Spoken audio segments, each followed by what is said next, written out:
আজিৰ এই ব্যস্তপূৰ্ণ জীৱনৰ মাজত আমাৰ ঘৰৰ আশে-পাশে থকা নানা ধৰণৰ ঐতিহাসিক বস্তু আমি আজি বহুত মিছ কৰি দিছো। আজি আপোনালোকলৈ লৈ আহিছো মই তেনে এটি ঐতিহাসিক বস্তু। হেল্ল' এভৰিৱান, মই গুঞ্জন। দেখিতো লাগিছে এয়া হয়তো শিৱদল বা জয়দল নহয়, এয়া হয়তো শিৱসাগৰত আছে নহয়, এইটো আছে গহপুৰৰ কলাবাৰীৰ ওচৰত। এই ঠাইখনক দলগুৰি বুলি কোৱা হয়। আপোনালোকে দৌলটোৰ আকৃতি দেখি গম পাইছে যিটো আহোমৰে নিৰ্মিত।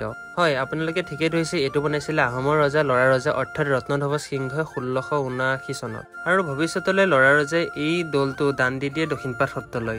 এই দৌলৰ ভিতৰত বোলে ডাঙৰ কুঁৱা এটা আছে, কিন্তু সাধাৰণতে এইটো বন্ধ হৈ আছে আৰু বাহিৰত থকা যিবোৰ আকৃতি আছে সেইবোৰ একজেক্টলি শিৱদল বা জয়দলৰ নিচিনা। প্ৰতি বছৰে ৰংঘৰত যেনেকৈ বহাগ বিহু উদযাপন কৰা হয়, ঠিক একেদৰে ইয়াতো সকলো ৰাইজে মিলি লৈ বহাগ বিহু উদযাপন কৰে। ইয়াত প্ৰায় 100 বছৰ হৈ গৈছে এই বিহুৰ। আৰু ইয়াৰ কাষতে আছে এটা বৰপুখুৰী। এই বৰপুখুৰীটো মই যে অলপ আগতে যে কৈ আছিলো যে তাৰ ভিতৰত যে কুঁৱা এটা আছে বুলি, সেই কুঁৱাটোৰ পৰা বোলে ডাইৰেক্ট এই বৰপুখুৰীটো ওলায়। পৰিৱেশটো শান্তময় হোৱাৰ লগতে এই দলটোৰ পুনৰ মেৰামতি কৰাৰ এটা ডাঙৰ প্ৰশ্ন আমাৰ আগত সন্মুখত আহি পৰিছে। আশা কৰো ইয়াৰ কাৰণে এটা উচিত পদক্ষেপ লোৱা হ'ব। আজিলৈ এৰিছো দেই। জয় অসম।